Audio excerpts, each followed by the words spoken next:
पार्थ पवारांचे अमिडिया कंपनीमध्ये 99% शेअर्स मात्र अद्याप गुन्हा दाखल नाही, तर पुणे जमीन प्रकरणात पार्थ पवार यांना क्लीन चिट दिल्याच्या चर्चांना उधाण। पार्थ पवार जमीन व्यवहार प्रकरणी शीतल तेजवानी, दिग्विजय पाटील आणि निलंबित उपनिबंधक रवींद्र तारूंवर गुन्हा दाखल। सरकारची दिशाभूल करून मुद्रांक शुल्कामध्ये चुकीच्या पद्धतीने सूट दिल्याचा आरोप, तर पार्थ पवार यांच्या विरोधात मात्र तक्रार नाही।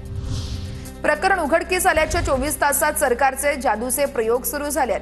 पुणे जमीन व्यवहार प्रकरणामध्ये गुन्हा दाखल झाला, पण पार्थ पवार आणि त्यांच्या कंपनीचं नाव वगळण्यात आलं। अंबादास दानवेंची टीका।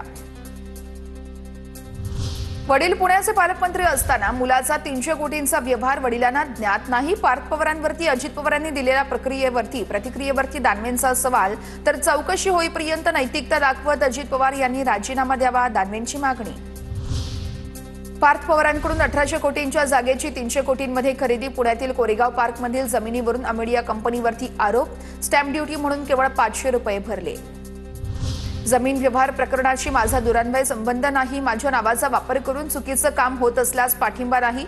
मुख्यमंत्र्यांनी चौकशी करावी। अजित पवारांची प्रतिक्रिया 3-4 महिन्यांपूर्वी कानावर आलं होतं, तेव्हाच सांगितलं होतं काही चुकीचं करू नका। अजित पवारांचं वक्तव्य।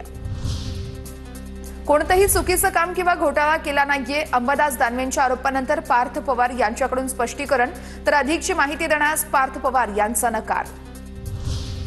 पुण्यातील जमीन खरेदी प्रकरणामध्ये सर्व माहिती मागवली। या संदर्भात योग्य चौकशी केली जाईल। कुठेही अनियमितता आढळल्यास कारवाई होणार। मुख्यमंत्री देवेंद्र फडणवीसांकडून स्पष्ट। पुण्यात पार्थ पवारांच्या अमिडिया कंपनीने घेतलेली जागा परत करण्याची मूळ मालकांची मागणी। जागा परत करण्याच्या मागणीसाठी मूळ मालक आंदोलन करणार।